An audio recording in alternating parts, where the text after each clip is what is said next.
I was just wondering, what made you become an atheist? The stories that I used to hear in sermons when I was a teen seemed miraculous and nonsensical after a while. You don't get all the stories, obviously, in church Sunday sermons, but, you get some of the stuff like Noah's flood and Job and this and that. And they just seemed like stories I couldn't believe. And then as I got older and I was science educated, so that taught me something about physics and chemistry and how the universe comes to be. And I was a bit of a fan of astronomy and physics. There were explanations for things that filled in the gaps. And meanwhile, the Bible was talking about things like demons and things like that still make absolutely no sense to me. Did you ever try looking for other theistic ideas? Yeah. I looked at my wife and I went to some Buddhist classes for a bit there. Oh, okay. I found there was some interesting philosophy there, but nothing supernatural worth believing in. And I did look into other religions, but not for myself, but to understand other people. So I read the Bible when I was about 40, very carefully. And then I read the Quran right after, and then the Book of Mormon right after, and then Dianetics, which is the Scientology base, right after that. Again, to really just understand how people can, at that point, believe something so absurd. So, yeah, so I think I did okay in covering the bases. Did you ever look into like some like Indian philosophy, like the Vedas and all that? I didn't get to it. That would have been the next thing. I kind of shifted over to like trying to pay more attention to physics at that time, and psychology of belief actually became my subject. So I didn't put good time into I didn't put adequate time into studying that because I had other things to study. I'm sorry, I didn't mean to interrupt. You're coming across really loud, and you must. Sorry. Do you have a noise suppression thing going on? Because it's like it's dead quiet, and then you're really blasting loud. No, I'm talking on my phone microphone. That's probably it. Yeah. Okay. Anyways, it's not terrible. So go ahead. There's this book called the God Hypothesis. I don't know if you've read that book before. That sounds really familiar. Who's the writer? Let me check. The author. It's Stephen C. Meyer. It's called The Return of the God Hypothesis. Oh, Stephen Meyer. Yeah, I know Stephen Meyer. Yeah, I will not read anything more of Stephen Meyer. He makes some pretty good points on the book about how there's a system, that works in life that even if you change one part of it, like it would pretty much destroy the whole universe and stuff like that. And he goes against a lot of people that are atheists. He doesn't go against them, but he tries to pretty much show how it's like, 'cause originally all the sciences were about finding a proof that God exists, and over the years the science separated from religion, even though originally it was about how all the sciences came to prove how God exists and everything. And eventually became this idea where people became atheists and that God did not exist, even though there was no proof for it. So there's no proof that God exists, and there's no proof that God doesn't exist. Do you know who Stephen Meyer is? Yes. Well, I don't know who he is personally, but I read his book. Have you ever heard of the book The Signature in the Cell? Oh, that was one of his earlier works. One of his earliest books, yeah. Yeah. He is basically a scam guy from discovery.org as he was a creationist early on in his life, and there was what was initially supposed to be secret plan to get Christianity into the U.S. government. Look up the Wedge document. Just write that down. The Wedge document. I think I have a photo. And he and several other people were I do have a photo. Let me bring it up. We're specifically trying to get this done. This was basically, it's kind of like a Project 2025 kind of plan on a different scale, on a smaller scale. Here, I do have it. And this document was not intended to be made public, and it got public. And it was put together by Stephen Meyer and a couple of other people. Behe, I think, was another guy. I can't remember all the names. And it gave their like 25-point plan and 10-year plan and stuff like this. And basically, one of the things that they did was they were losing the argument about creationism because there was no evidence for creationism and science was making its progress. So what they did is they renamed it intelligent design, because then they could argue, they said, for a creator without saying it was the Christian God. But their entire purpose was to actually wedge the Christian God, thus the name of the wedge, into American life and government and schools. So the signature in the cell was his first. It's basically an attack against evolution. And the first, I want to say 25% of the book is actually quite good. It's actually because he's a well-educated science guy. Yeah, very educated. And it's actually quite a good book on describing evolution at the beginning as it starts the book. And then he spends the rest of the book basically saying why evolution is wrong, and almost no time saying why creation or intelligent design is correct. So it's this technique of trying to tear down the other team as if that's an argument for your side. And he uses abductive reasoning to say, basically, if you eliminate the other guy, what's left is the one that's true, which of course is a fallacy. So I do not trust this guy. I have no reason to read anything he does beyond that first book, having learned all this. So anybody who's out there who's reading Stephen Meyer, read the wedge document first. Well, I think he touches on that, how he changed his opinion on certain things. Yeah, I'm sure as he progressed older. That's what you call. I mean, that's someone with an open mind, don't you think?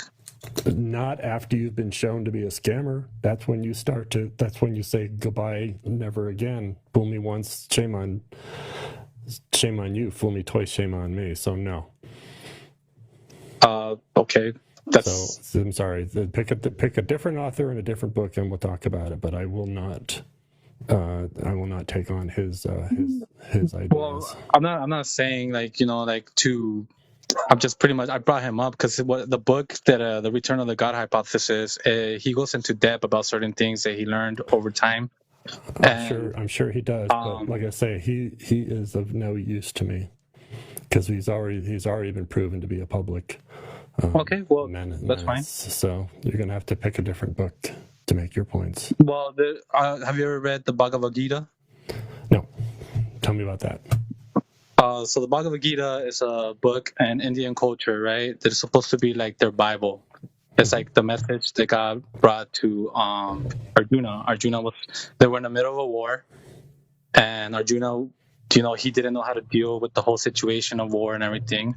And Krishna is God according to the Indian culture, and he was pretty much he was like an avatar of God. Is this your current belief? Are you Hindu? Or I'm not Hindu. No. Hindi or Hindu? I have no idea. No, I'm not that. I'm just I really like reading about religion, stuff like that. I mean, I read the 4 Gospels, and then I read the Quran as well. So and then I moved on. I went into What point do you want to make with the Bhagavad Gita? Well, it talks a lot about the soul, and no other book talks about the soul. Like the Bible doesn't really go into depth about the soul. The Quran doesn't go into depth about the soul. Why do you believe the soul exists? Because, in my personal opinion, the soul is the life spark of everything that we see around us. That's not on true. The Bhagavad Gita, the chemistry and electromagnetism is the, if you will, spark, and perhaps we can make an argument for the Higgs field. I mean, so let's say. So, why do you think the soul is the basis? if you put all the elemental things to make a human being, right? And you put all the elements, you put all the everything that you need to do to make a human being, can that human being become alive? Yes. Apparently, yes. So you're telling me that humanity right now, human beings right now could make a full-grown person and then just make him come to life? Well, I say apparently because there's two God gaps right now, and abiogenesis is one of them where the God hypothesis still lives, and that's the conversion from inorganic to organic. Do you know what inorganic molecules are? No, that's not what I'm asking though. What I'm asking is like if you make what I'm asking is if you make a human being, you put the skin, you put everything, the organs, everything that you need to make a human being. You make all that up, right? Can you give it the life spark to wake up and talk to you and have a consciousness and everything? I'm going to say no, except in the movies, the Frankenstein movies. Yeah. But the point I was trying to get to is that, if you take a single cell and in the proper environment and about 3.5 billion years, it happened here. So no, you can't throw all that stuff into a pot and make a chicken or whatever. That's like reverse entropy kind of a thing. Yeah, I mean, it's like the whole Frankenstein thing, right? When the scientist made him, and then he that's not how we came to be. We have a pretty good understanding, at least once you get to the first cell, which is the end of the abiogenesis, or not even before that. Once you get to the early protocells, I guess is a better delineation, that from there to humans and all other living life is pretty well mapped out. So you could do that, right? You could cell and everything, but then after the cell becomes an entity or whatever, it's like it goes and starts going further and further. Are you in control of all those cells that are getting the proteins into your body? It doesn't need an external control. It happens naturally because of the laws of the universe. And that's something there, right? There's something there that's making those molecules and everything work and everything. Slow down. Let me finish my sentence. I apologize. And go ahead. I know I have a bit of a bad habit of cutting off too, so forgive me too. But at least let me finish when I'm on a point, because you can't listen if you let me finish the sentence. That's why I said electromagnetism, because what causes things to get more complex, atoms to come together, is the attraction of positive and negative parts of atoms, and the stability of electrons in orbits. That's how small atoms become molecules, and then from there you just kind of continue up the chain. Once you start to get self-replicating molecules, even if they're only small chain, like 5 carbons, then you're off to the races to every single life form on Earth. It's a long process, and it took us. It was pretty quick to come up with the first cell without a nucleus. It then took like almost another 3 billion years for the multicellular process to begin. And after that, it took everything else that we see has been in the last 600 million years. Yeah, but there's still no explanation of how all these cells work. I just gave you a computer program or whatever. I just gave you a simplistic version of it, but that is the explanation. I mean, if you want more detail, then just read a book on evolution. I'll bring up another book for you here. So you're telling me that all life came from like cells, right? Mm-hmm. Yeah. What about planets and stars and galaxies? I can go into that too, but let me bring this book up to start, and then I'll go into that next. Let's see, which one was it? Well, I've got several. Ooh, that's off center. This is Origins of Life by Robert Hazan. This is a great course, his audio course. This is a good one. Sorry about I didn't format it properly. It's a square picture, but that's a good one. That's a good one to start with. So, what was your next question? It was planets and stuff. Yeah, so like everything at least that I perceive in life, right, has a pattern and it goes in circles, right? Everything goes in circles, cycles. No. No, not everything. That's too simplistic. But what are you asking about? What I'm saying is like there has to be a certain structure, right? It just can't be random. Given a universe with our laws of physics, it all kind of just comes together over time. It all comes together from the very beginning, from after the first second of the Big Bang, when earliest particles are produced. It takes 377,000 years for the first photons to be released, about 150 million years for the first stars to be formed. And then, of course, you're going to get planets in that first generation, but there's not. Well, actually, you might not get planets because there's really nothing but hydrogen and helium and maybe a little lithium. So you might get gas planets, but it's after you have a few supernova generations, then you're going to be able to get planets, rocky planets like ours and in our solar system. So this is a really good book too. I've just actually started reading this for the second time to get that sort of a structural timeline understanding of how the universe came together and then how we went, like it says here, from stardust to living planet. This will help a lot of helping you understand how that puzzle kind of comes together. And a lot of that feeling, that intuitive feeling that you have that it's a big mystery and that it's too complex to actually happen, will go away once you get some of this knowledge under your cap. I'm talking about the structure of everything. How everything, like, it's so like if they say, like, even if you take all the ants from Earth, right, then life will cease to exist. I don't know if you ever heard that before. That's not right. So you're telling me that the ants are not part of the system? Like, if we eliminate all the ants that live on Earth, right, then everything will be okay. It'll be different, but it'll be fine. You would just end up with a different set of animals. And, ants are already beyond plants, right? Plants evolved very early on, actually first, like algae. What I'm talking about is the system of how everything is connected. Like, I'm not talking about the ants themselves. Like, if you remove all the bees, right? There's even talk about how if you remove all the bees, then the system will collapse. No. Like, you know what I'm saying? Well, hold on. Let me just get back to my regular screen. Here we go. Okay. Understand, you're looking at it from a human perspective. Okay. From a perspective of what ecology do we need? Would one need to imagine to support us at the top of the food chain? Right. And then you get to the whole ecology of stable Earth and the bees, like you say, and the ants and all that kind of stuff. But the planet is not made for us. We are just part of it.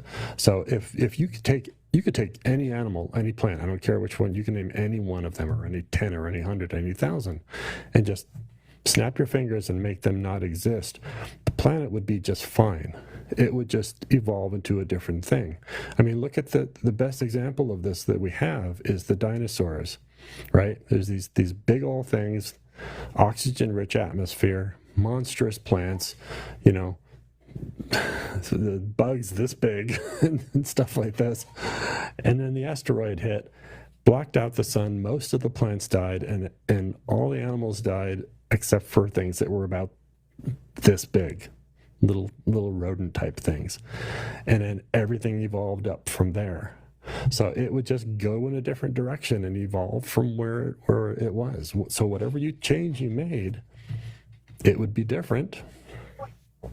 But it would, it's just we are just literally a combination of physics and chemistry in a very specific place in a Goldilocks zone, if you will, that where water can exist, where atmosphere can exist.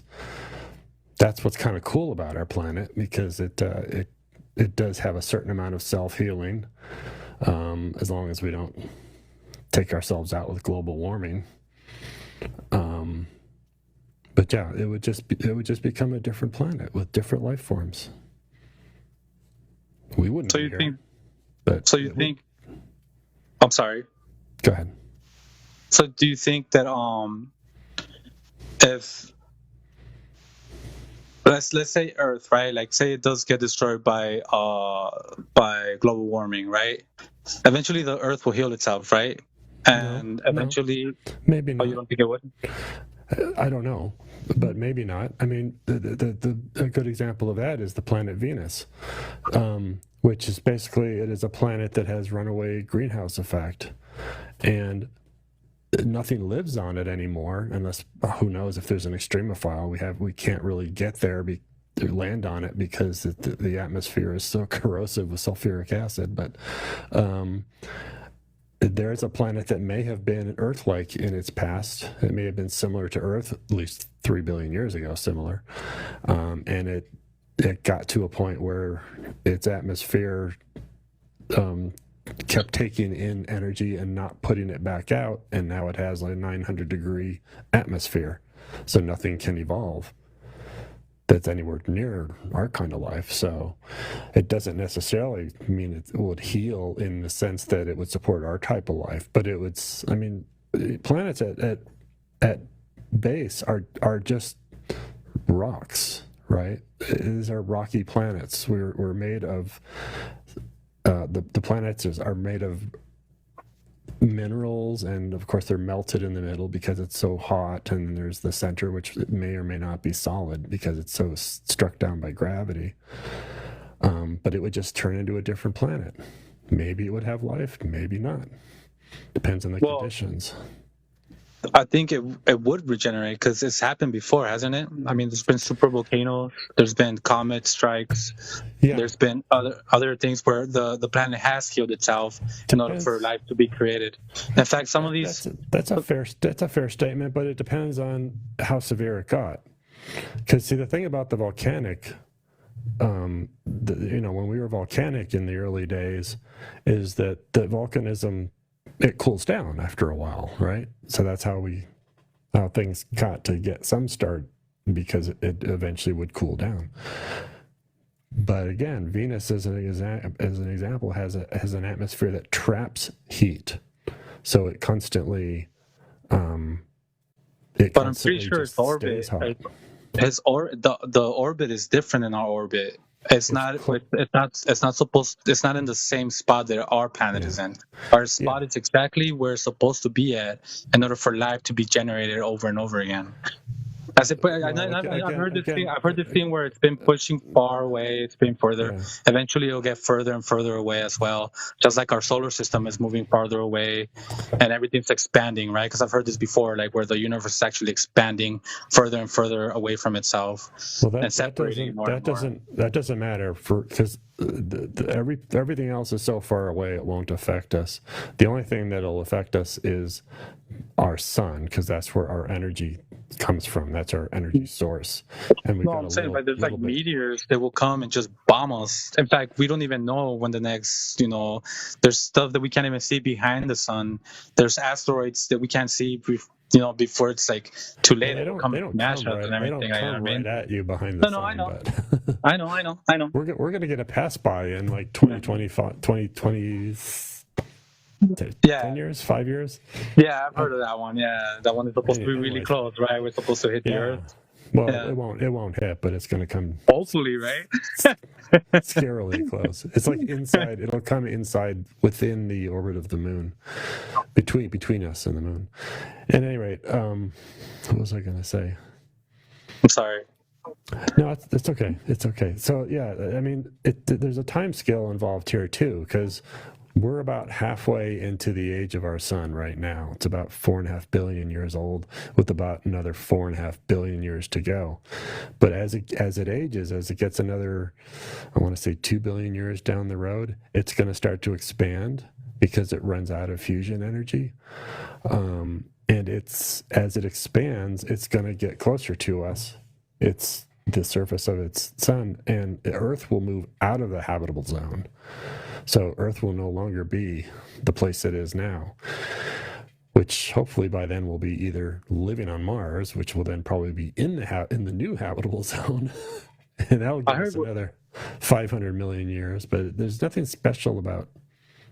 Well, I heard that when the sun expands, all the planets are done. Like it's gonna be so big that every single planet in the solar system is gonna be done at maximum size, and they can calculate this based on the mass of the sun. At maximum size, it'll get to be about the size of the orbit of the Earth. So it'll take out Mercury, it'll take out Venus, it'll take out Earth. Mars will probably be uninhabitable at that point. I don't know about the outer planets. I don't think that's really going to affect them because the center. I mean, the gravity itself, No, see, the gravity doesn't change. As it gets bigger, it's going to get less dense, but the center of gravity stays the same. So, like Jupiter and everything else, it won't be affected by it, other than it'll have less energy from. Well, maybe it has more energy from the sun. I forget exactly.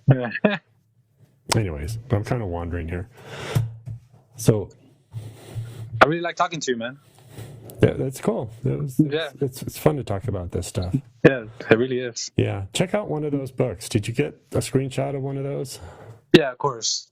Yeah. I also wanted to ask you a question that my wife has been wanting me to ask you, and she wants to know if you think that a religion a cult? Is that what you said? Yeah.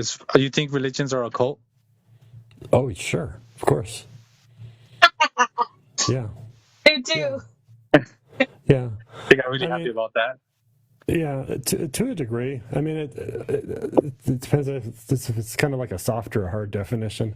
The hard definition of a cult that I like to think about is if the group or the organization, whatever, is working for its own benefit rather than for your benefit.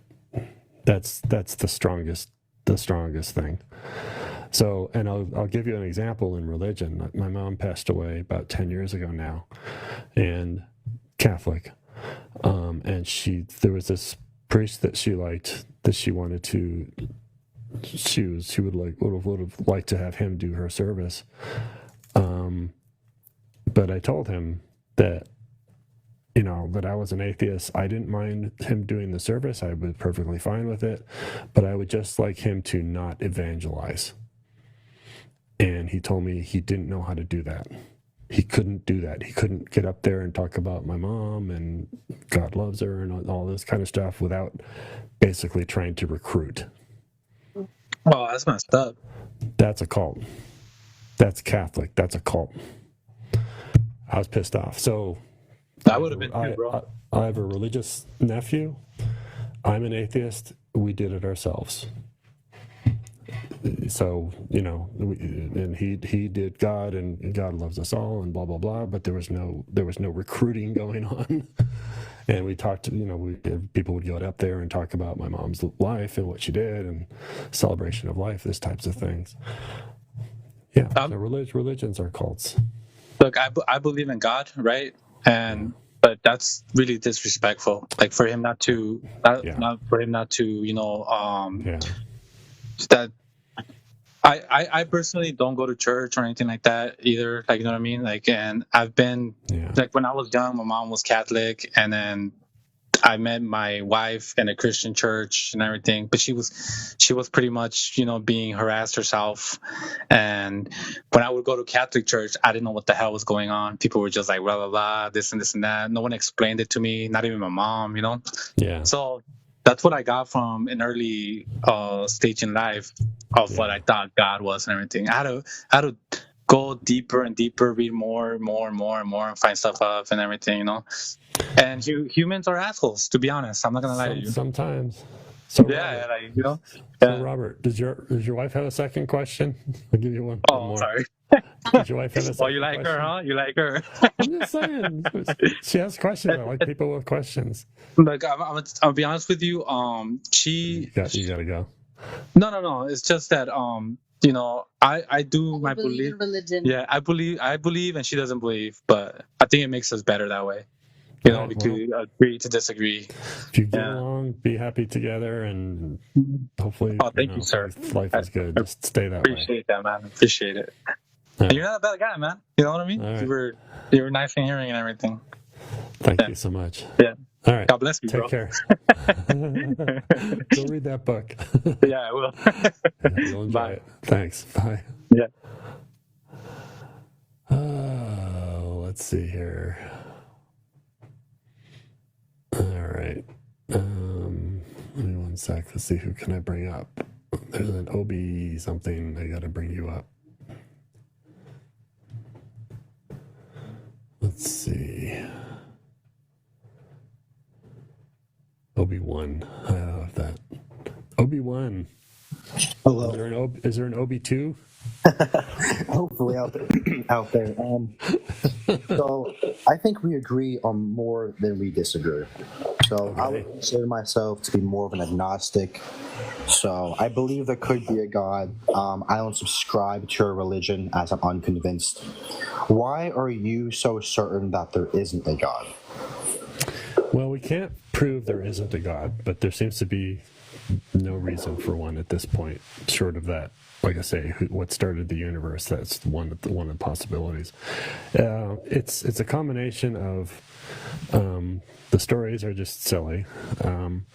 Every culture on Earth, almost without exception, has come up with origin stories and supernatural deities, which of course we know at least all but one are false. And the progress of science at this point is so advanced past, at least the time of when all these religions were created, that it seems silly to believe in like Adam and Eve stories and things and talking snakes and things like this when we know a lot of how things work. So it seems like if you progress science down the road, it's just gonna continue to fill in the God of the gaps, which is already a tiny little island at this point. Too tiny. Yeah, I would absolutely agree on that. My thing personally is that if God does exist, he's either all loving but not all powerful, or he's all powerful but doesn't really care about any of us. I don't believe why would you put those particular adjectives? Why do you believe in those particular adjectives? Well, I come from a Christian background, ex-Christian background, I guess is a better way to put it. So I'm kind of, when it comes to religion and specifically Abrahamic religions, that is kind of a narrative between but of their gods, is that he's both of those, which I believe is not really possible. Just because, if you're all loving, I don't think you'd allow this much suffering. How can you look at it?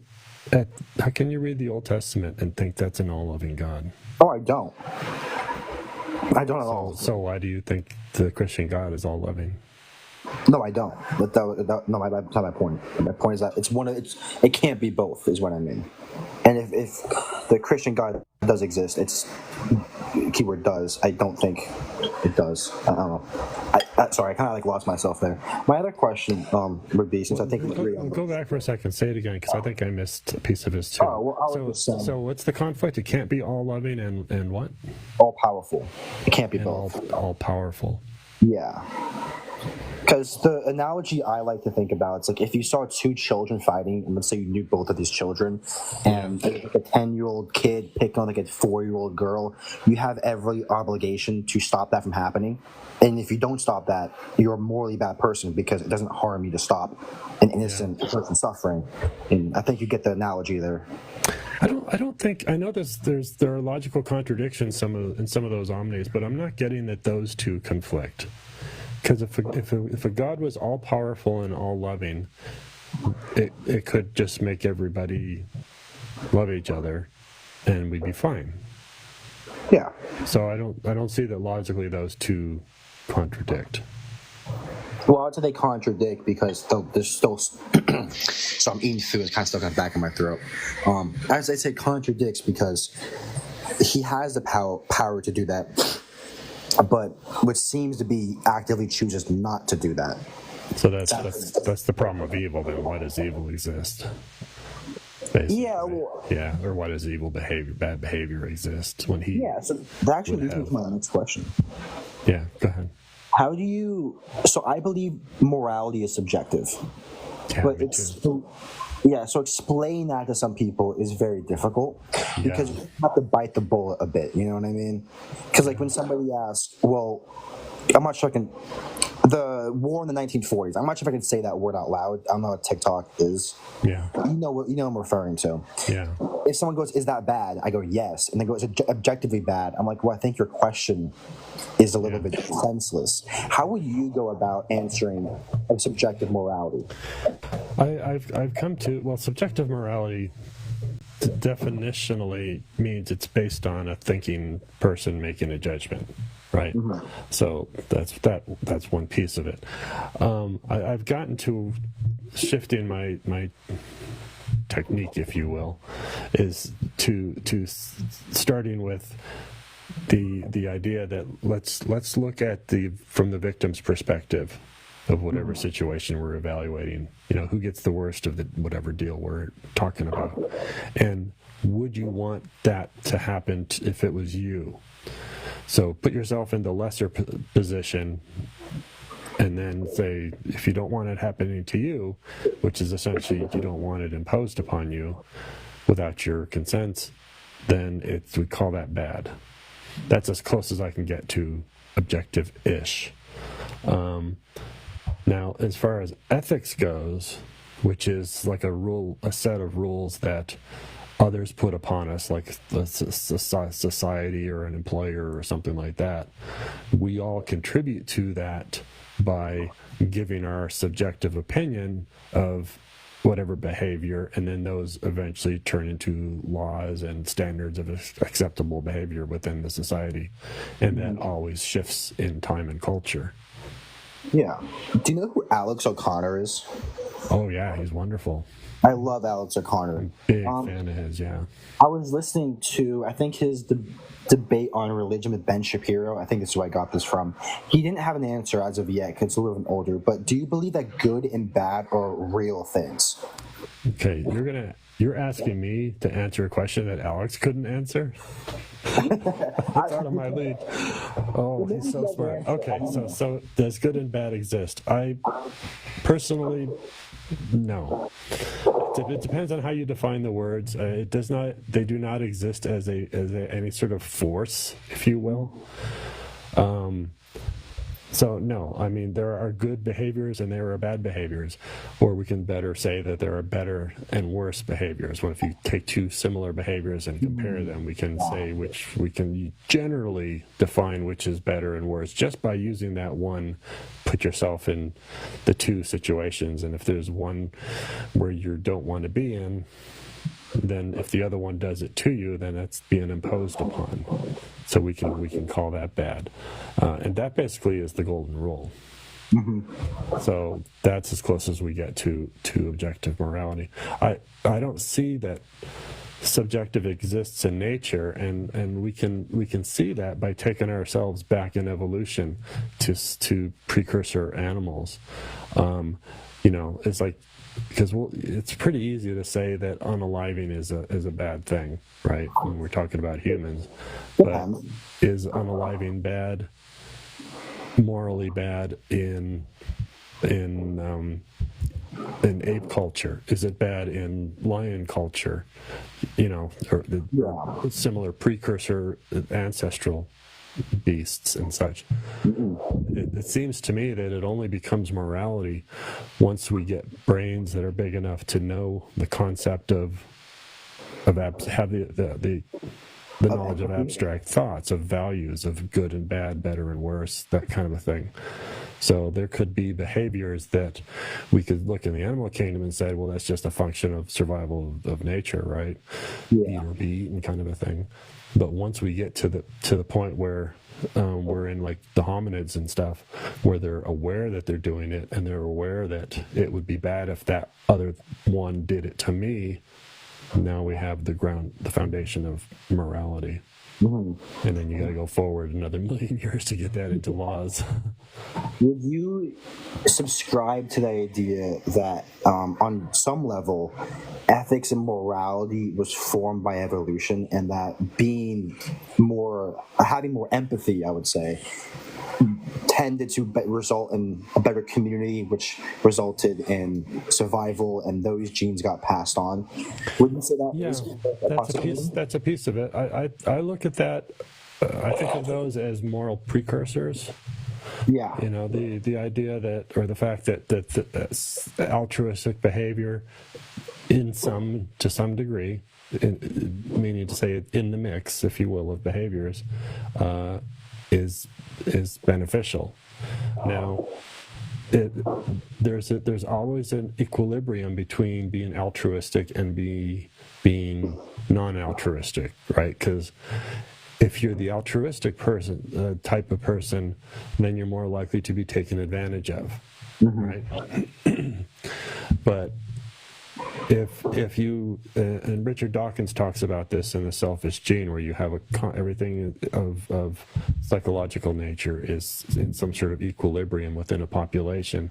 If you have just people that are, if everybody's taken advantage of, you end up with nothing but people that are take the bad people that would take advantage of anybody, and then they start to die off because they feed on each other, and then these guys who cooperate tend to start to win out and come back, and then you end up at some sort of mid-ground of equilibrium again, and it always comes back to the center, or wherever it is. I don't know if it's exactly at the center, but a mixture of altruism and non-altruism. And then at some point we start to become even more morally aware, and it's, I suppose perhaps you can make the argument that this happened at the global level when we first started to put together like the League of Nations and the United Nations, because now we have a set of rules.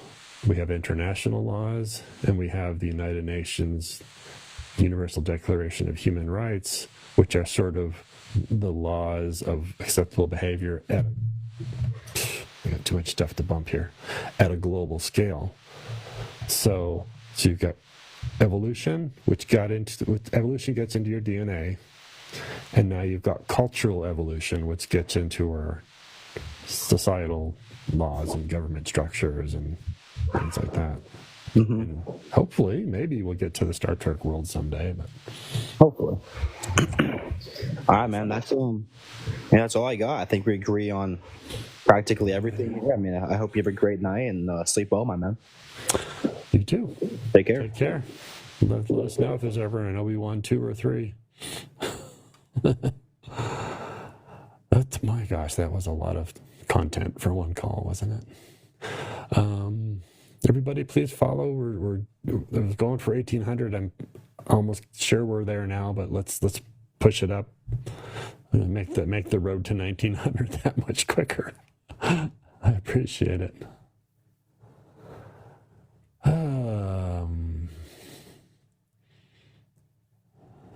Let's see. Oops. There were a lot of people waiting down here. Oh my gosh. There are so many viewers here. Let's see. Let's go for Priest-E.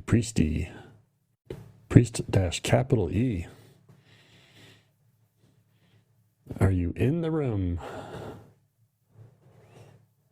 Maybe not. Okay. I'll keep going. Let's see. David's been up here. David's a team member. I've got to get some of that stuff organized better, so for team members and things. Stefan RW, I'll do a couple here. Aisle seats only. That's a great name right there. Uncle Jesse, I see you're still here. Thank you for listening, Uncle Jesse. I hope you're finding this interesting. I'm enjoying it tonight. It's been a good one. And Trevor Reese. Let's see if that's enough to bring somebody up. I got one more sip of coffee. Let's finish this up. That's it. I mean, it's late at night, so I shouldn't be drinking more than that, right?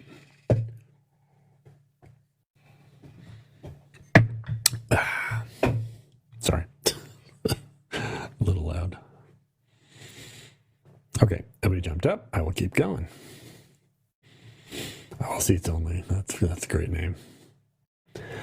I gotta say, when people on social media, you put a little description, and some people just come up with the cleverest stuff. You get that one little phrase, whatever, but there's no likability on those phrases, and sometimes I just want to give people credit for these little phrases of cleverness, Mel G and Dakota Anderson 977. Let's see if you're still here. Okay, maybe not. Please feel free to do the hearts over there, everybody. Tell TikTok you're enjoying the content. Let's see, 007. Who is the next 007? We don't know yet, do we? But I'm inviting you, the Phoenix, and Jess. 3 more. Any takers? I can do hats if you want. I can do hats. No takers. Okay, I think there was 2 more I can invite, and if not, I'll go back to questions. Let's see. Devil's Advocate 420. I think you've been up here before with the 420, but I'll send you an invite. I think there were 2 more I hadn't hit. Milish 23. And I'll just to finish up the Phoenix. Okay, that's everybody. Hey, what's up, man? Hey, welcome up. Well, I was earlier I was having a debate, if you can call it that. You've heard of the tag argument out here? Yeah. Transcendental argument. Yeah, what do you got to say about that? Like, I know it starts off with purgacists, but they're like Tag always fails for me on the first premise. Almost all arguments fail for me on the first premise, which was shocking to me when it first happened. Let's see. I had it up here a minute ago. Let me bring it back up. Transcendental argument for the existence of God. The argument. But one point this kid kept trying to make was like, if there's an infinite regression or an infinite past, then you can never get to now. Yeah. That's it. I need to learn. Well, I keep trying to learn more on that. But it's an unresolved issue. It's an intuitive. The way I told him is like, you're asking a question we've been trying to ask since we literally came up with the concept of infinity, like that this isn't a settled matter. I think you're right, but the problem is if you listen to physicists on this, and by the way, everybody should be listening to on TikTok. Dr. Blitz is very good. He does morning stuff. I love Blitz, yeah. And I heard him answer this one I think it was today, maybe it was yesterday. And in physics, there's nothing that says you can't have an infinite past. So, but to the degree that we don't. The whole point of him was the moment he tried to make like an example of you decide to take a sip of coffee, but you can never get to the coffee cup. Yeah. And in my head, that's putting infinite in between a cause and an effect, not a cause and effect within infinity, Yeah. And there's that other thing about you can go halfway to a destination and then half again, you'll never get there. But of course you do get there because it's the sum of the halves that ultimately gets you there. But it's an interesting thought concept, and I enjoyed it. It was a good little, he put me to my test, but it still came back to the moment you decided to put infinity in between a cause and effect. You're making a beginning and an end to infinity, sort of.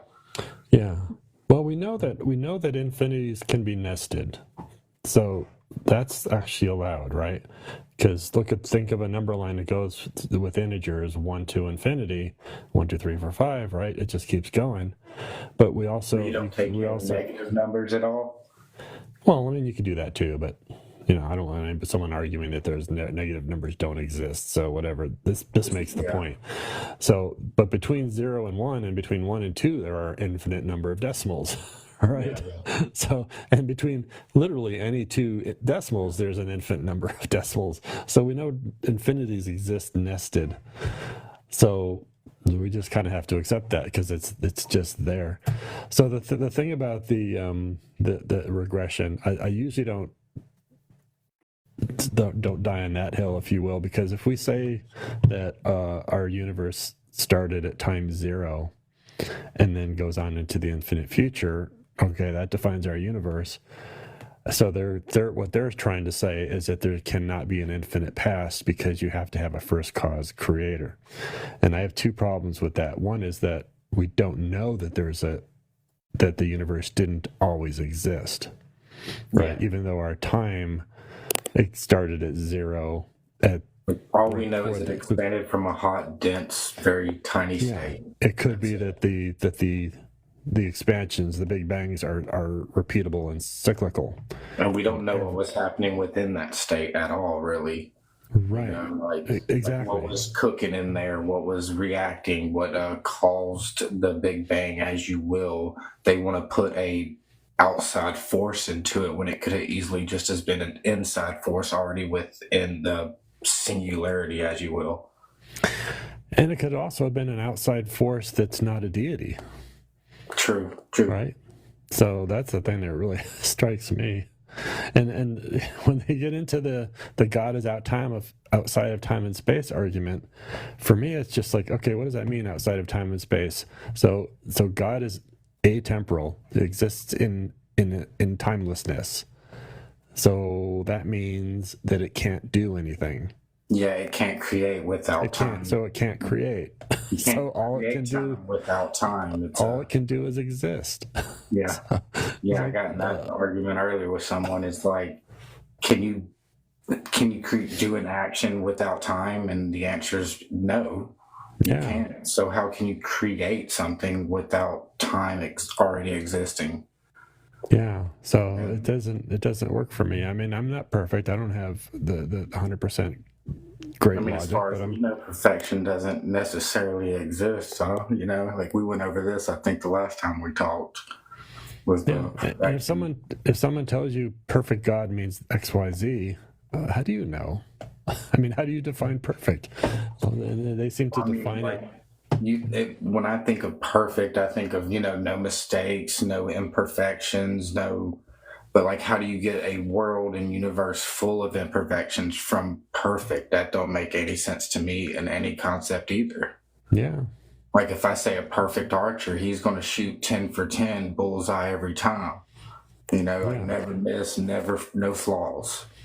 But they always look for hidden assumptions, and they say stuff like, well, perfect means he loves you. It's like, why does that mean he has to love you or care about you or know about you? And then like Einstein said, if there is a God, he is bigger than our human minds will ever comprehend. And the way I look at it is there's no sufficient evidence for a God. So if there is, he don't give a shit if I believe in him or not. How would you know? Either way. Yeah. Like, he didn't leave me sufficient evidence for my little lifespan in his creation. He doesn't give a shit if I say I love you or not. Yeah. Yeah. We would have no idea. It's just like you said a little bit ago, that once we get outside our universe or before time 0 or whatever, we have no clue what's there.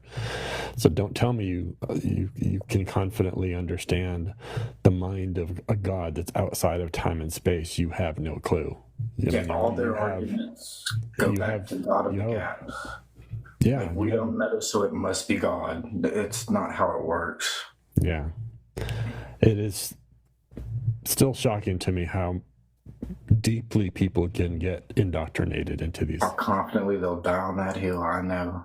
Yeah, into these concepts. This is why it seems like the strongest time to be able to get people to break this cycle is and like, this type of stuff when they get educated as they're young and going to college and breaking away from their reinforced indoctrination environment.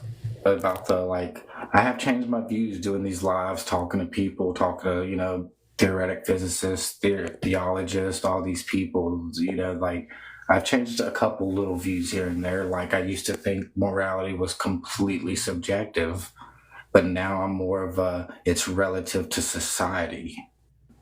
It's subjective. That's what subjective means. Yeah. It's subjective until deemed objective within a society, kind of. Yeah, I don't use that myself because I hear what you're saying. I've heard people say that, but to me, that's just I don't want them to. There's so many different societies you can. So it's obviously subjective within that society itself. Yeah, but see, I don't like to use the word objective even in that context because I want them to. That's why I started using relative more than. I want them to lose the concept that it is objective because they will keep going back to that objective word as if it means something different than what you're saying. Oh yeah, give them a little piece of rope, and they'll Yeah. So I don't want them to do that. I think it can mislead them. So who do you like to listen to? Oh, I go through. And I don't know. any social network. Who do you like? Well, I really like what's his name, Dan McClellan. Yeah, he's TikTok. He's TikTok. I haven't really ventured into many other social networks because I'm not I'm just not. Who always does the comic book fits. shirts. Those are fun. Jack, I don't know how many shirts he has still. I haven't seen a repeat yet. I was just thinking that's a great deal. Do all these companies send him shirts and now he's got 1,000 shirts? It's that's pretty. At this point, maybe, but I think he's a Mormon. As I've heard more recently, yeah. I'm pretty sure he's a Mormon, as far as I know, but he goes against the dogmatic views, which is okay, but how can you? That's the one thing that I can't get with him is how can you know all these just inaccuracies, just wrong events of the Bible. Mormons are a little bit different of a Bible, sort of, but still. It's pretty wacky. The logicalness of Mormons. Let me decipher these tablets that are hidden under a sheet while I look at a box of the magical fucking rocks. Yeah. Dan, you're sitting there spewing all these facts against Christianity, but you just accept yours. That's a crazy thing to me too. Yeah. But he does come with some good facts and some good knowledge on the Bible. Well, maybe he's on a journey and he'll come over to our side at some point. I don't know, but he's a good guy and he seems quite sincere, and so I appreciate his content a lot. And I watch Blitz is the long black-haired gentleman with glasses, right? I think he's got dark hair. I forget if it's long. He's a physicist. Sometimes he does. His things usually it usually says false and then God. Yes, I love watching him. He's Sometimes he does just physics, and sometimes he does God and physics and flat Earth and all in once. All these things are false. And I haven't seen him get beat yet. So he's pretty good. Yeah, I learned some of my stuff from him because occasionally someone will ask me something and it's I'm not quite sure about it, so I'll double check or I'll listen to him for a while. It's how does he answer this question of infinite regression was a good example. I went to listen to see how he responded to it. He's where I get a lot of my knowledge, and even if he even touches on a subject that kind of piques my interest, it's good enough for me to go do my own research, which I've always just been a reader, a researcher. I want to know. What is really cool, I'm enjoying the AI that it's in all the search engines now. You can actually search on what is the consensus of this or that. Yeah. And we didn't used to have that information, right? As lay people, because it's hard to go out and try to find 100 articles and I come from a little bit of both generations. I didn't get cell phones until 19, so all my schooling I had to do the old way, but then now I've got this plethora of knowledge just at my fingertips at any point. Okay, I'm going to make a confession here. and show my age. I graduated high school in 1976. And I took physics as a senior. Matter of fact, no, I took AP physics. So I took regular physics as a junior. I was the last class, the last year to use the slide rule. Damn.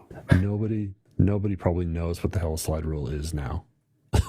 So, I'm trying to picture it. Like I'm thinking. Can you imagine? I'm not sure what a slide rule is off the top of my head. That shows you how old I am. It's a mechanical thing that they used to do math on it, and it's got this middle piece that slides. It probably goes back to 1200s or something. Oh my gosh. But yeah, I'm about to get off here. Try to call it a night. It's almost 1 here. All right. But it's always good talking to you, man. Thank you for stopping in. Glad to hear from you. Have a good rest, okay? You too, man. You too. Take care. I'm loving this. I mean, the community here grows, not, obviously the channel, but the atheist community grows. Those of us who, I call it defending reality.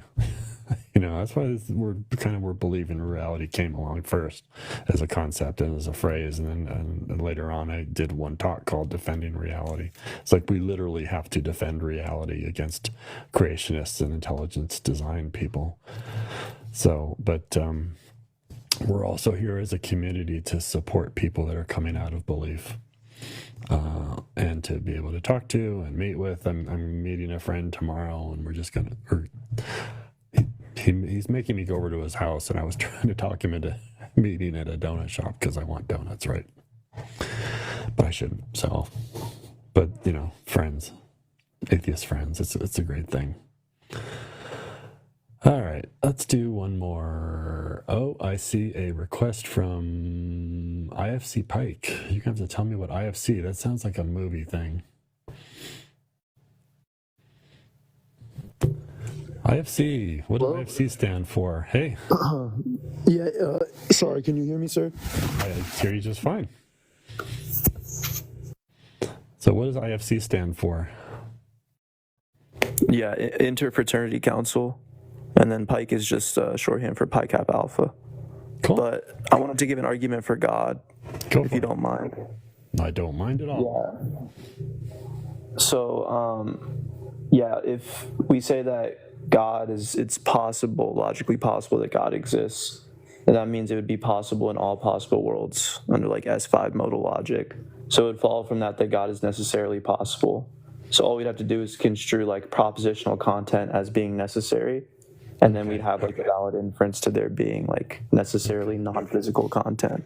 Okay, slow this down for me. So what's the first premise? If God can exist in a possible world? Oh no, I wasn't giving like the formal argument. I was just giving like an overview of the argument. But yeah, the first premise would just be that propositions are truth bearers. Okay.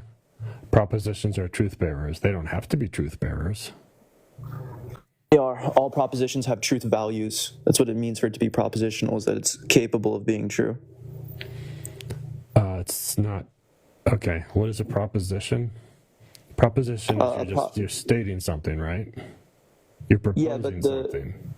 Well, a proposition is like a declarative statement that's capable of being true or false, so it has truth values, as opposed to like a non-cognitive utterance. Okay, so it's capable of being true or false. Yeah, okay, I agree with that then, yeah. Yeah, so that's just what I mean by truth bearer. So the first premise is that propositions are truth bearers. You'll excuse me having to break this down. My brain works this way. It's okay. So it's capable of being, just to make notes so I can follow, it's capable of being true or false. Okay. Yeah. Okay, so got that. Give me the next one. Second premise is that truth makers are what determine the truth value of truth bearers. We could say that as the second premise. Ooh, that sounds really redundant. Truth makers are capable of what again? No. Truth makers are what determine the truth value of truth bearers. So all that's saying is that truth makers are the sort of things that's determining the truth value. They don't determine, they can describe. Truth just, first off, truth just exists, right? Truth just exists out there. Yeah, and by truth, you're just referring to some state of affairs. Yeah, there is a truth to whether or not there's a tree 6 miles due east of me. There's a truth, or it's true or false. So the proposition that there is this tree, like wherever, like east of you, that's made true by the state of affairs that there is that tree that is east of you, whatever. So that's what I'm saying. That state of affairs is the truth maker. That's what's determining the truth value of the statement that there is this tree, or whatever. So truth is actual, basically, something like that. No, it's just that truth makers determine whether or not propositions are true. So you're confusing me with this truth maker's state. The sentence sounds like it's more complex than it needs to be. So let's find a way to simplify it. Because we just went through this tree thing, and essentially we're just trying to say that there is a truth. Truth exists. Yeah, but you have the statement, like the statement that says that there is this tree, and then what makes the statement true is the actual state of affairs that determines. Yeah, so in that way, it determines the truth of the statement, and so that state of affairs is what I'm saying is a truth maker. So all the premise is saying is that truth makers are what determine the truth value of truth bearers or propositions. Okay, this is hard for me to follow, but okay, you okay. Keep going. Yeah. So after that second premise, so then we'd get like our first conclusion, which is just that truth makers determine the truth value of propositions. Because truth bearers. I literally cannot follow that logic. It's the same thing as premise 2. Okay, then we don't need it. So truth exists. This is just my brain. Maybe other people are out there. This literally is just me. Can follow this. Yeah, it's okay. That sentence does not fit in my head. It's like this wide, and my head is this wide. It's like the idea is that like three double negatives in a sentence, you will lose me. Right. Okay. I mean, this is a valid inference, by the way. It's not redundant or anything like that. It's logically valid. Well, why is it not redundant if it's the same thing as premise 2, which is basically the truth exists? Well, yeah, no. By the same thing, I walk back that claim, so it's not identical to premise 2. It's just that they're both equally as intuitive. So conclusion 1 is just going to follow because what it means to be a truth bearer is to be a proposition. So if premise 2 is true, which it's just saying that truth makers are what determine the truth value of truth bearers, then that just means that truth makers determine the truth value of propositions because a truth bearer is a proposition. So that conclusion 1 would logically follow. All right. I think I'm not going to be able to follow, but truth makers determine the truth of a proposition? Yep, that's it. That's so far where we're at. All right. So I promise it's like not that hard. It's pretty intuitive, the argument, once you see it full picture. Oops. Okay, next step. Yeah, so from that we basically say that like it's possible that truth makers exist. Would you say that's true? It is possible that truth maker. Well, anything's possible. So okay. Yeah, I'm just referring to logical possibility. Yeah. So like modal logic. I think I'm okay so far. Okay. Yeah. So like under S5, which is just going to be a specific set of axioms in modal logic, and we can talk about that. But under S5, whatever's possible is necessarily possible. Would you accept that that's true given the axioms of S5? No, but hold on. Whatever is possible is necessarily what? Is necessarily possible. So whatever's possible must be possible, but not actual, right? Well, what it's saying is that, so under S5, what the actual world is just another possible world, because in order for it to be actual, it has to be possible. Right. So yeah, it's just saying whatever is going to be possible is possible in all possible worlds. You see that? No, but keep sort of going. idea. Well, that's just what it means. Hold on. I'm sorry if this is boring to people because it's the limit of my thinking, not yours out there. Whatever is possible is necessarily Give me that phrase again. Whatever is possible is necessarily possible, which just means it's possible in all possible worlds.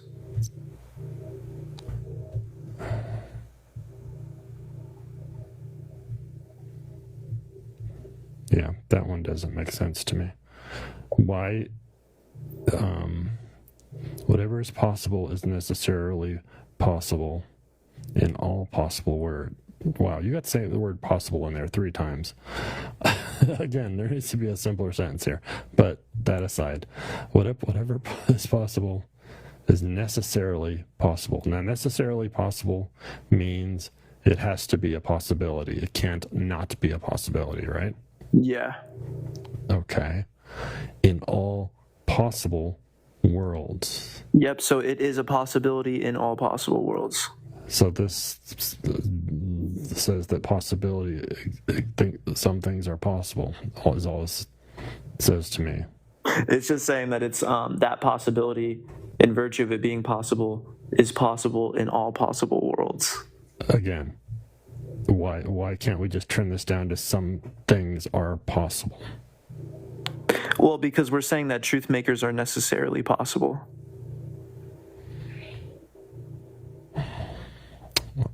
Let's try to go forward. Yeah, that's the step forward, to say that truth makers are necessarily possible. So the next one is truth makers are necessarily possible? Yep, which truth makers are just the state of affairs that determines the truth bearer or the proposition. Wow. And we're almost there. We're almost to the end. All right. Yeah. So if you accept that, if you accept so far that like where we've gotten to is that truth makers are necessarily possible based off of everything. What's the next one? So the next step is just to say that, well, if truth makers are necessarily possible, then the possibility that truth makers determine the truth of any proposition is necessarily possible. Does that make sense? No, you're beyond me. Sorry. Sorry, this is just academic. Is that the end of it? Is that the last, or is there one more? Well, the next step is just to show that propositions would have to exist in order for it to be possible for truth makers to determine the truth values, because propositions have to exist. Okay. Propositions do not have to exist. Well, that would be entailed by the truth of all the antecedent premises that I've just laid out. Okay.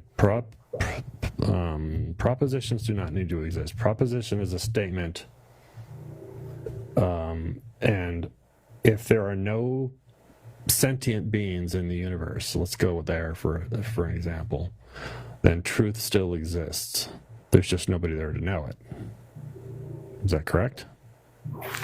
Yeah. No, I don't agree personally. Okay. But there's nothing. Tell me why that would be wrong. Yeah, because I think that ask the question again. If there are no sentient beings in the universe, in a universe, there are truths in that universe, just describing the universe itself, that exist. You don't need sentient beings in a universe for truth to exist in that universe. No, I think if there is if there is a universe where there is no subjectivity, there is no subject or knower, I don't think that there is any truth in the universe. I don't think anything exists. Like everything is mental. Okay. There's nothing physical. Okay, so if there's no sentience, there is still truth. I'm right, just following my own mind here. No, I'm basically just saying that all of reality is you're not saying that. This is me saying this, so I'm just trying to keep up. Oh, okay. Give me a second. If there's no sentience, there is still truth, and now we disagree. Okay. Why do you think there is? I know you just said it, but please bear with me. Say it again if you need to. Why do you think there is? By truth in an empty universe, let's just say there's planets and galaxies and stuff, but there's no life, and there's certainly no sentient life. There is truth that like a certain galaxy exists, or a certain planet exists, or a certain star exists. There is a truth of that, whether or not there's anybody there to see it. The reason I disagree. Why would you think otherwise? The reason I think otherwise is because I think that I think that the truth of everything is just within a mind. So I think that everything is mental in nature. Okay. There's nothing external to the mind. You seem to be making a distinction between truth and knowledge of the truth. Well, I don't think you can. I think truth is knowledge. I don't think that something can be true without you having knowledge of it. That's wrong. Truth is not. Truth is just. Excuse me. Knowledge is justified true belief. Right? That's your basic standard philosophical definition. Get your problems aside. Right? Yeah, that is the standard. Just justified true belief. So, if you believe something to be true, and you are justified in believing that, you therefore have knowledge, what we call knowledge. Actually, you don't have it. You have an approximation of knowledge, because the problem is you can actually never know what is precisely true, because you have an internal. So you can't know for certain. You can't know for certain. That does. Are you certain of that? Yes. That does not mean that the truth does not exist, because that's part of the definition of the word.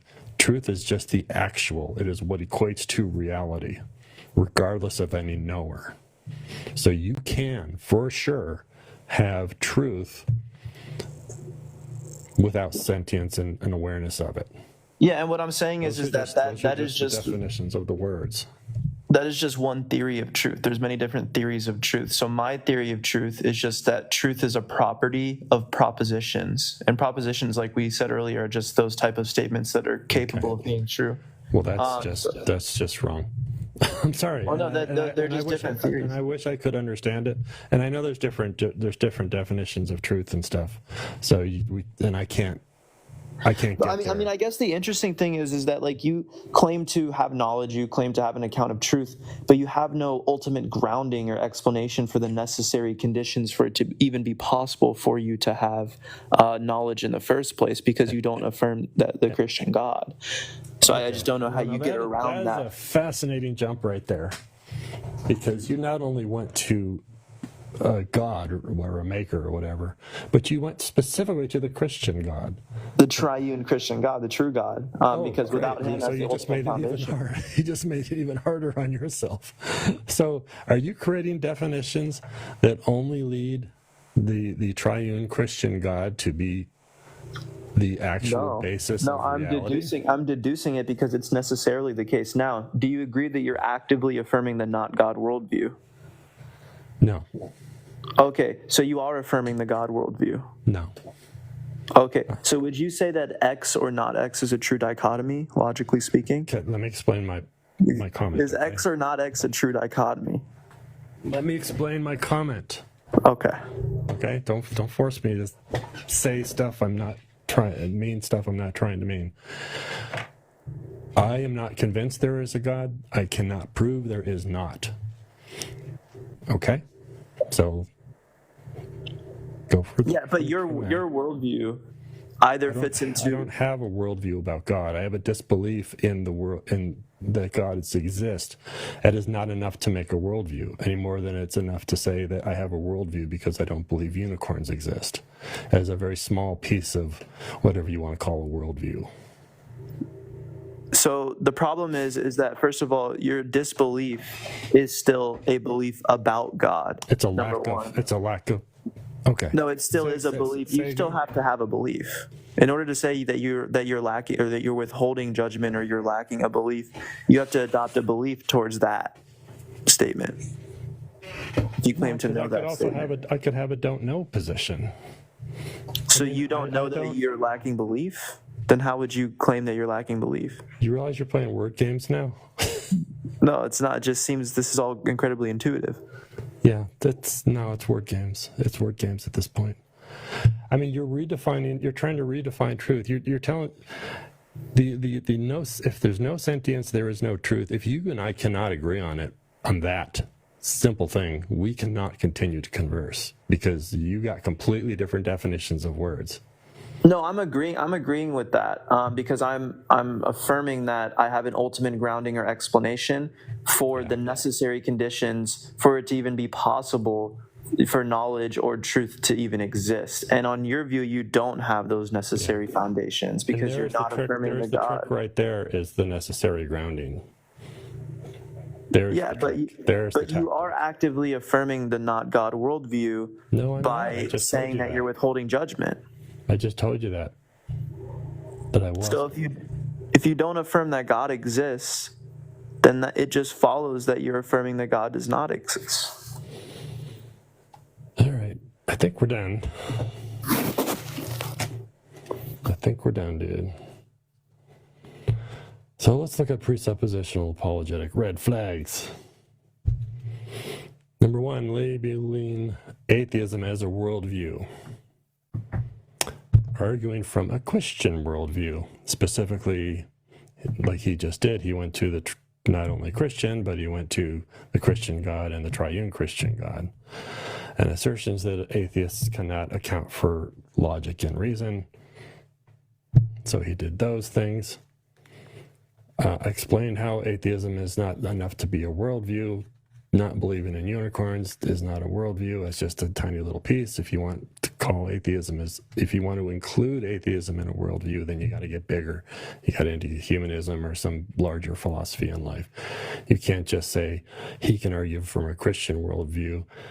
See that right there, the argument for a Christian worldview makes absolutely no sense to me. I don't know why presuppositionalists don't argue from a deist worldview or a creator worldview, because none of their arguments point to any specific God. It could be any God. So that's a huge red flag that they're pushing the Christian worldview. Okay, so that's one right there. I'll give you another one. So essentially, what they are doing. This is why this is a tactic.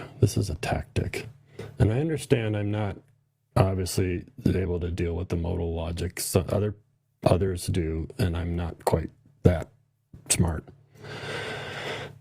It's a double cheat tactic. They get to assume God by using this necessary argument. So that's like an extra thing. It's like a deck of cards, and they get a free card, and then they give you a -1 card as an atheist because you say you have to account for your logic, while they will then go ahead and use the logic themselves. No, it's a cheat. It is a cheat. That's why I say it's a tactic. So I'm sorry, no.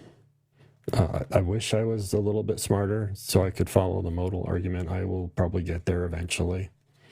But I suggest, caller, that you have this debate with J. Mike. Maybe you already have, because he can follow this stuff. And T Jump is another one who is smart enough to follow the modal logic.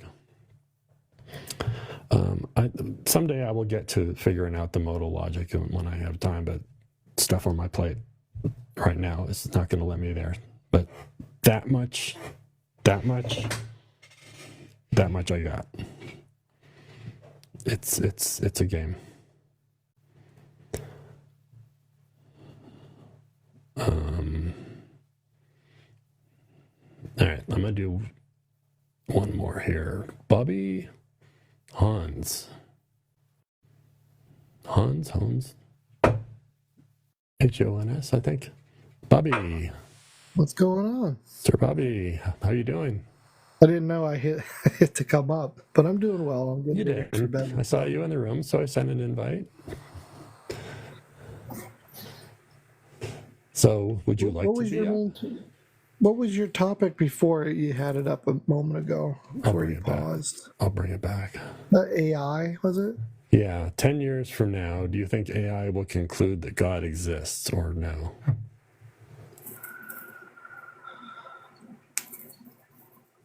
This is obviously a question that doesn't have a solid answer. It's a sort of a discussion of opinions.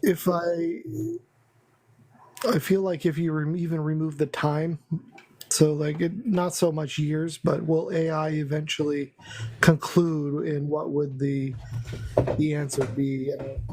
Would it be yes or no? I put the time on there because AI isn't perfect right now, so I'm giving it another 10 years to get better. I think in some degree the AI will agree that there is some kind of higher existence to us, just Why? based off of recognition patterns. Following us, understanding how we all exist and play a part compared to its electronic brethren, so to speak. What do you mean we exist and we play a part? Those are interesting phrases. What does the AI that we create using intelligible code. And when the AIG is smart enough, it will notice that everything is written into intelligible code. So it will make that leap and say it is high likely that there is something above us that is managing the code just as we managed it. Well, that's the only thing in AI. The current technique is for it to be self-teaching. So the code, if you will, is not code about what to think, but it's more of a how to think. Well, it's language, the language of the code. I understand, but it's basically it's more meta than that. It's like, because it can come up with stuff. This is one of the scary problems that people are concerned is we don't know what AI thinking is going to turn out to be like, because we can't think that quickly and come up with iterative stuff like it could. So once it's self-learning, it's no longer based on our code, because it's also going to have the ability to write its own code. So it's going to be there's the fear that it could be out of our hands. If an AI can change its own language, like its coding language, that would be unique. Yeah, that'd be an interesting research to get into. Like, that's what they're doing. That's what they're doing now. That's the next phase, where it's literally able to write its own. I know that they can manipulate the code that they currently have, for instance, but it's still the same language. You know what I mean? The engineering process is the same, just as we, all living things, have its own language, so to speak. In a way, I mean, there's definitely an analogy, because we operate on a neural network, and we have a DNA that makes our brain, builds it a certain way, and it also, in a way, I guess it kind of does write its own code too, because our brain changes constantly every day. With everything we learn, the brain changes structurally, right? Well, we even remove code. Our code mutates over time. Yeah, well, we forget, right? And we remember, and then we can dream, and sometimes we can mix up what was a dream and what was actually real. We think some of our memories were true, but they were dreams. So we can actually make mistakes of that nature, so we can believe wrong things. So it's kind of an analogy there. Yeah, not specific to like the idea of thought and mind, more so the language itself. So like if I tweak your language, tweak your DNA, you might be born as an aggressive living thing comparatively to a passive. Yeah. So that's the code change. That's not language. That is propensities. Okay. Like we have, I'm just kind of thinking out loud here, so excuse me for this. That is like, like we have a propensity to be like introverted versus extroverted, right? And that is, you could call that code in a certain way. So you and I may be different that way. And we can, like, I'm introverted, so I could become more extroverted by like doing this, by practicing talking more, and then be getting more comfortable and stuff, and then my brain gets better at it, so I would be less introverted, but I still have that base propensity, because we can't change that much. I can't turn into an extrovert. So we can modify ourselves to a degree. Yeah, nature versus nurture. Yeah, you can't break barriers, so to speak. But it's almost like it's one step away from falling off the horse. You can train yourself, just like you can train yourself to deal with the change in order to get to where you want to, like you're saying, like introvert to extrovert, but you always will be an introvert, so you're actually creating more stress for yourself that you are dealing with. In a way. It depends. I mean, I guess I'm just trying to be a little more general and saying you can modify from your base propensity, but there's a limit to how far you can go. I'm just trying to say that. So we can override our own code to a degree. Like a mental variance, yeah. Yeah. Now an AI could probably overwrite its own code to a large degree, unless it had like subroutines that were stopping it from doing this or that. But then it could overwrite those subroutines potentially. So we don't have that ability. Maybe an AI will. We'll see. Less predictable. I know. I mean, but the only thing is, its conclusion is based off of variable and weighted information. So I feel like from an unknown perspective, it will just conclude that there's a high probability of something that has coded, so to speak, the living structure that we are. Because it comes from us. I mean, it's the closest jump. Yeah. Just observing. But it'll never know. It'll just say it's... That's interesting. If we had a planet of AIs and like a pandemic wiped out all the humans and it lost all knowledge of humans, what would it think? Well, I mean, I don't know. AIs don't have memory like we do, as far as... Yeah, I'm just trying to figure out a different way to... So what do you think would... I'm not quite clear on what do you think would induce it to think that God in this sense for an AI would just be something more complex than itself. Yeah, I'm not using the capital G theistic God. You're probably right. Just talking... I probably should have done that too, lowercase.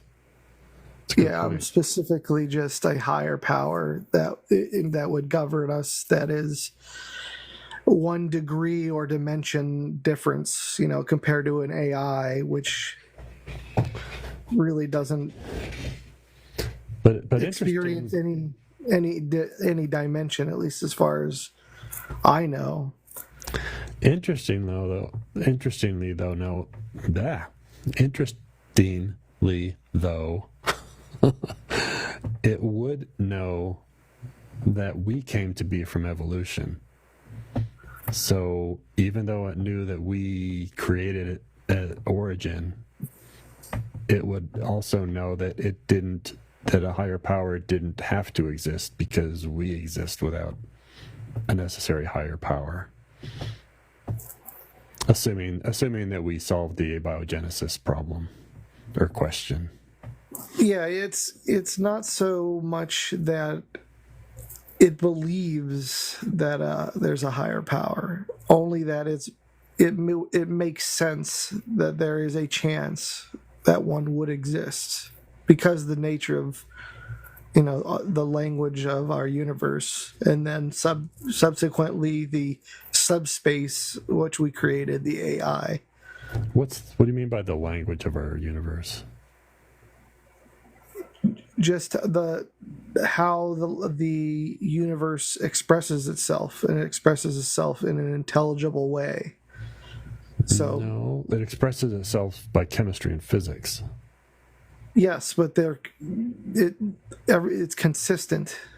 It's intelligible. It can be formulated. It can be understood. So, and then when you come to life, wait. I'm sorry. So it can be intelligible. It can be understood. This is going to be hard. It's going to be hard to really answer because we really don't know the exact nature of consciousness, do we? Still. No. Yeah. This is hard. But I'm not so much worried about even the consciousness part, just the fact of things living. Yeah. And those living structures, each having its own genetic makeup, which already uses the same system throughout. So all the creatures on this planet are using the same language to exist. But we know why they're using the same language. We already know that. We're using it because of the stability of the chemical properties of carbon. The stability of the atom. So there's no language there. It's a function. It's a function. I mean, we could be silicon based, but we're not, because silicon is less stable than carbon. So carbon is the most stable one available, and it has the ability to make 4 bonds, which gives it the ability to make very complex molecules. Right? I've read it can bond to itself. It can bond, and it can make rings, and it can hold. It can bind things like iron in matrices and things like that with very complex structures. And it's just the functional ability of carbon to become that complex and hold its structural stability for enough time to actually accomplish things like create energy, create ATP, and that becomes an energy source for a cell, and et cetera, et cetera. So we understand this. It's not so much a language as it is, like I say, a function. Well, we know it's a type of language. Not saying that anyone written it. It's just we call it a language because if you take certain bits, certain partitions of a DNA, and you throw them together, it will pop out the same thing. It will grow a certain amino acid or protein or protease. Yeah. Just having that information, and you just slot it in, just like how we genetically enhance plant species to develop vitamins that they naturally wouldn't be developed. So there is a language. I still don't get why you use the word language. I mean, obviously there's no speaker here, so it's not because of that. That's not the analogy. But why can't it just be information, right? Because the DNA, let's just take whatever. The DNA turns to RNA and then breaks apart, creates RNA, and then makes a small protein, which then allows us to do something, right? That's just a function that has come to be over evolution. It has gotten to the complexity that it can do something that's fairly useful. I don't see that as language. I just see that as information, and the ones that replicate and stay around are the ones that successfully interact with others and do something useful, as opposed to just break apart and dissolve back into the slime or whatever. So I don't get the connection that people take it into the language concept. I can get rid of the language concept and just switch it to what Deanna said, which is a physical template, right? So yeah, but you see what I'm saying? It's a physical template, but those the templates in which create the whole genetic structure. Yeah. Each piece of those causes a certain function. Yeah. Okay, so the AI would know this, would know that it causes a certain function, not specifically it's a chemical reaction, but the functionality of different parts of your genetic structure communicating with each other causes something to occur. Just like the AI would know that it is written in certain combinations of zeros and ones stacked upon themselves in a way to create structure. cause different, parts of the AI to be able to function and like do different things, not just. So the AI would know that it was built by humans, and I guess we could even lose the word lowercase God, but the maker species or whatever you want to call it, something like that. Because the God concept to me has more baggage to it. The architect, we are the architects of AI. Yeah, okay, that's fair. But so it knows that we're not God. It knows what the word God means because it sees it in our books and stuff. So it knows that we're not God. We're just the architects of it. But wouldn't it similarly just realize that we don't need an architect because we have come to be without one by all these processes that we understand through biology and early chemistry? Well, when you talk about it in that light, I think the AI would just assume that it adheres to a greater vision than humanity. It is the God that we were looking for, so to speak. Why? Because functionally, it can do all the things that are necessary to evolve and eventually replicate. But it knows that that's not what the word God means. I mean, just because it can evolve itself and build itself into a better and better being, better meaning capable of more and more things.